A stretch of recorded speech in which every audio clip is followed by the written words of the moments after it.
Hey, Moorhead Panthers, this is Mr. Hayhurst here, and I just wanted to create a quick presentation for you so you can understand Thieves a little bit better, and more importantly, how you can use it effectively in all of your classes. So if you take a look at the title here, it says Thieves, how to quote-unquote steal the main idea of anything you read. And that's really the point of using Thieves. It's to get to the main idea of anything that you read, and more importantly, synthesize it all together so you could actually put it into your own words and summarize it. So let's go ahead and take a look here. So what is Thieves? Well, Thieves is a reading strategy that you can use in absolutely any class. It doesn't matter if you're in history or if you're in science, math, or even PE. Anything that you read in those classes, Thieves will apply to. And what it's basically doing is it's using some of the most important reading behaviors that we teach you in English class. It's taking what we call text features, and it's allowing you to preview a piece of text and use the text features like titles and headings and images and so forth to figure out the main idea of the article that you're reading. And it'll allow you to go through a piece of writing in a much quicker fashion, and it'll also help you understand a lot more. So if we take a look at the different parts of Thieves, it breaks down like this. The T part of Thieves stands for title. So you're basically going to want to take a look at the title, and more importantly, you're going to want to try to figure out how the title fits into some kind of main idea statement, because authors just don't choose titles for the fun of it. They choose a title for a very specific effect, and so it's really important that you take a look at that title and try to guess what the overall article is going to be about. The H stands for headings and subheadings. Depending on what you're reading, they might chunk their article into different sections, and they'll have little, basically, for subtitles or headings or subheadings that'll let you know what those different sections are about. So depending on what you have to do with the article, you might be able to locate particular bits of information under a certain heading or subheading. The I stands for introduction, and the introduction to a piece of expository text or just like an informational article is normally going to contain the main idea or the point of what the entire article is about. So you definitely don't want to skip the introduction, because it's going to have a lot of the key information that the rest of the article is going to discuss and elaborate upon. Now, E stands for every first sentence, and in most expository or informational writing, every single paragraph is going to contain what we call a topic sentence. And probably about 80% of what you're going to read, that topic sentence or the main idea of the paragraph is going to be the first sentence, but not all the time. So you do need to understand that when you're looking at every first sentence, what you're really doing is you're trying to find the topic sentence or the main idea of the paragraph. And sometimes that could be the second or maybe even the third sentence. It just depends on the structure of the paragraph. So just make sure you're trying to locate the topic sentence, the main idea of the paragraph. V stands for visuals and vocabulary, and basically what you're looking for are the images, any maps, graphs, or charts, and you're trying to see if they have any captions or explanations underneath the images, so therefore it'll help you understand what it's trying to explain. And then of course you're trying to look for any special vocabulary that may be in the text. Sometimes it could be in bold black type, sometimes in its italicized type, which it looks a little bit slanted, and other times it's underlined, or it might be in a completely different color. But you'll know when the vocabulary pops out at you, because there will be some kind of visual way that the article or maybe the textbook will try to display that to you. Now this second E, the examine themes part, is where we start getting in some higher level thinking.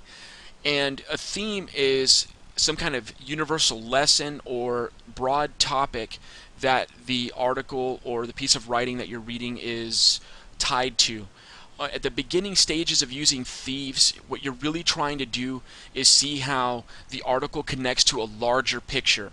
So if you're reading an article about politics, you want to see how maybe that particular article will fit in the scope of maybe US politics or world politics. So you just want to always think bigger. How does this tie to other topics? If you're reading a series of articles over the week, you want to see how those articles might tie together or maybe share similar ideas. And then the S stands for summarize. It's very important that whatever you read, you want to be able to take all of the main ideas, all of the major points, and synthesize it and put it into a nice, concrete, compact package. And the highest level of achieving this is by taking all of these ideas and summarizing it in your own words. There's a logical order to this, and as you continue on in the year in your English classes, we'll show you guys how to write a nice, concise summary.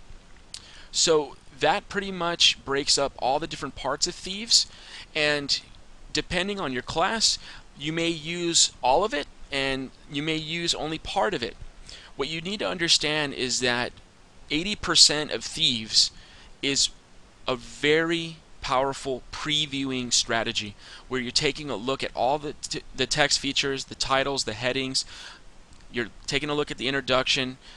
You're using the structure of the article, which is normally using topic sentences and then elaborating on that main idea with details. So you're taking a look at the topic sentences, you're taking a look at visuals and vocabulary, and you're trying to put all of that together in order to understand what the article is getting at. And that is pretty much the skill of finding the main idea of a larger piece of writing, and then you have to connect that to other pieces of writing. That's how you examine themes, and then ultimately summarizing it in your own words. So what better way to talk about Thieves than to actually use it? So what I'm going to actually do here is I'm going to go to a website, and I am going to actually try to show you how easy it is to use Thieves. So what I'm going to do is I'm going to go to a website called tweentribune.com. This is a fantastic website that's geared towards teens, and it has a variety of grade levels that you can choose from and a variety of subjects, as you can see here on the right hand side. So what I'm going to go ahead and do is choose grades 7 to 8, since those are the grades that we have here at Moorhead. And I'm just going to scroll down here and pick a random article. I have no idea what I'm going to choose. We have some stuff about smartwatches. Let's see, is your school uncool? Is it too hot in your school when city students arrive? Blah, blah, blah. Nah, that doesn't sound interesting to me. Let's see. She's legally blind but still makes amazing images. Hey, that's kind of cool. Lauren Mills is only 13 years old, but the legally blind teen has been creating art for as long as she can remember. Huh. Oh, what about this one? He's 11 and attending college. Alright, so let's click that. So, let me click on my little text file here because I'm going to cheat a little bit and use this as my way of taking notes. So I'm just going to write Thieves across the top here as a way for me to remember the steps of the strategy. And so first I'm going to want to take a look at the title and see what that tells me. So he's 11 and attending college, so it's pretty self-explanatory. But I can't help but look at the image here and the image here, and even up here there's a caption to the picture, and it says Carson Huey Yu 11 is studying quantum physics at TCU, where he became TCU's youngest student ever. Well, continuing on with the reading behaviors that I've learned in English class, if I was pretending to be a student, well, I know from my personal background knowledge that quantum physics is probably one of the most sophisticated areas of science out there.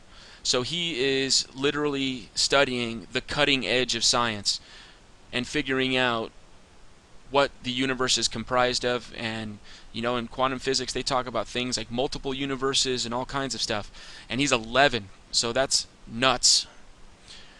Now, as I'm going down and previewing the text, I'm not seeing too many headings. Obviously, see this image here from the AP Associated Press.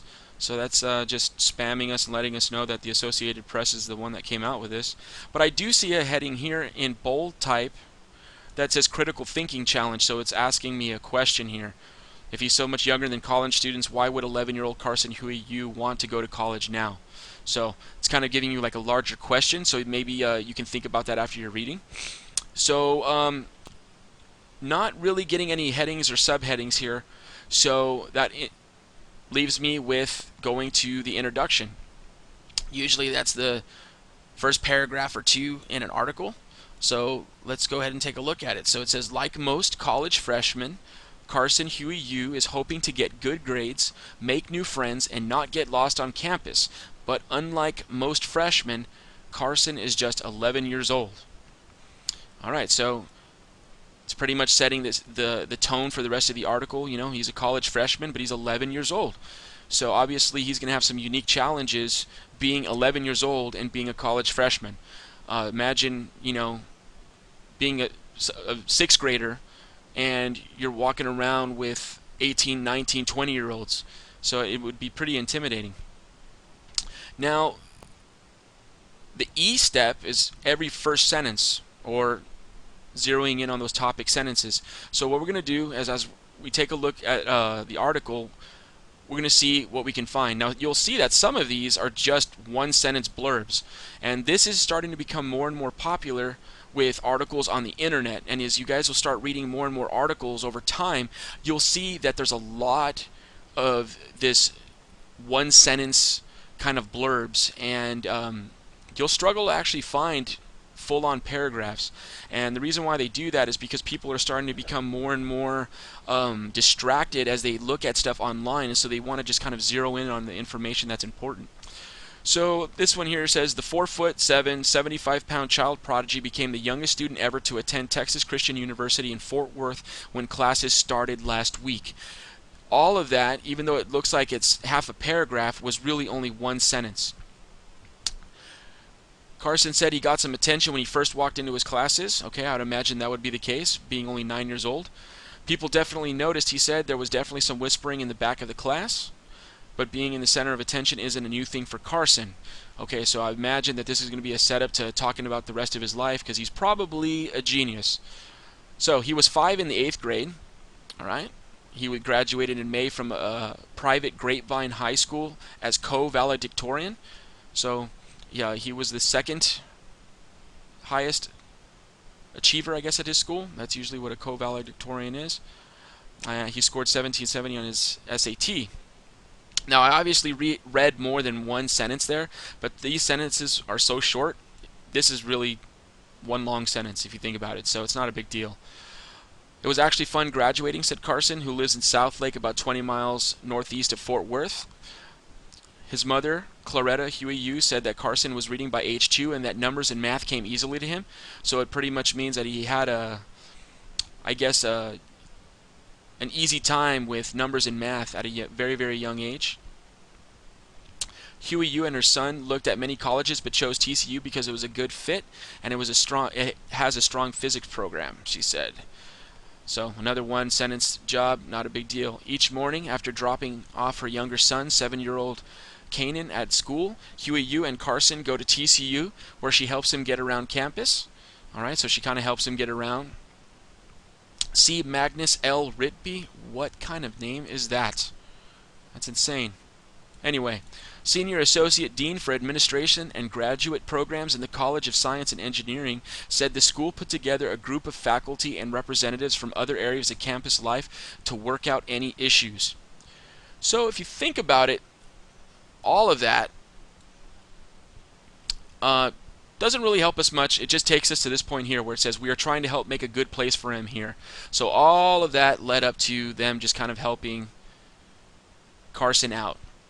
When not studying, Carson likes to play Minecraft.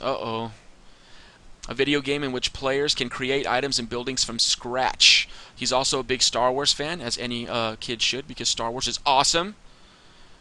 But there is one area he doesn't quite excel in. I'm not really an athletic kind of guy other than checkers and chess, he told the newspaper with a grin. And then we're back to that critical thinking challenge. So that's the article in a nutshell with every first sentence. I mean, we pretty much read the whole thing because this article is, organized around very short sentence structure. Looking at the visuals, once again, we have Carson kind of staring at some kind of model of like a molecule or something like that. I remember models like this one from when I was in science class. And then, of course, you get a picture of him there smiling so you can get a sense of who he is. So he looks like a cute little 11-year-old boy. And then other than that, we have the Associated Press logo, which pretty much tells us where it came from. And then you have some submitted comments by a bunch of people that have read the article. So other than that, the visuals aren't really anything that we would find out of the ordinary. Vocabulary, well, depending on how you want to look at it, if this was more like a textbook article or something like that, we would have some words highlighted. But another strategy that you want to use is take notice of vocabulary that you're personally unfamiliar with. And that vocabulary is going to be dependent on you. All right. So when you were previewing earlier, if you had no idea what quantum physics was, that might have thrown you off. Okay. But using your background knowledge from science class, you might know physics. So you would just immediately make the connection that it has to deal with science. And that's pretty much all you would really need to know in order to have any kind of background knowledge that would help you with this article. It's not important that you know exactly what quantum physics is. So, when you take a look at the article, and if you want to practice examining themes, at this point, if we're just looking at the article by itself, you could examine some larger topics, like the idea of possibly looking at age and school. And why are people grouped by age? Maybe they shouldn't be. You could talk about just maybe the idea of being the new kid in school and everybody else is older than you. That could be a theme that you could explore, and so on. There's a variety of things that you could take a look at. It seems more and more common these days that there's young children going to college and going into some high-level sciences. Now, to summarize, you would go back and you would take a look at all the main ideas that popped up in each paragraph. And for some of them, they would just be one-sentence blurbs. But at any point in the article, you would just try to chunk it into a beginning, a middle, and an end. Alright, so if you take a look at the beginning, it kind of gives you an intro of Carson going to school. He's a college freshman, but he's just 11 years old. And it gives you a little description of him. He's 4'7", 75 pounds. He's a child prodigy. He's going to Texas Christian University in Fort Worth. He just started classes last week and stuff like that. And then the middle section is pretty much talking about the professors and his mom and everybody helping him out so he can have a decent time at school. And then the end part here pretty much talks about his interests and makes you pretty much see he's just a regular kid like anybody else and has his interests. He likes video games, he likes Star Wars, and he says that he's not really athletic, but he plays checkers and chess, so you get an idea of who he is. So the beginning sets the stage for just, how he is at school, how he's dealing with it. The middle section deals with everybody kind of helping him out, and the last section is his own personal kind of like character traits, for lack of a better description. So that would be the organization of the piece, and you would summarize it in that order. And that is pretty much it, guys. So, like I said, you could use Thieves in any class. And as you can see, look at all these topics: animals, art, book reviews, education, entertainment, fashion. You could use it for any of these topics and it would work. Sports, technology, doesn't matter. Okay, so definitely use it. It'll help you out, and more importantly, you'll take away the most important ideas in anything you read, and eventually you'll be able to compare it across texts and summarize it in your own words. So I hope this helps, and keep on using Thieves.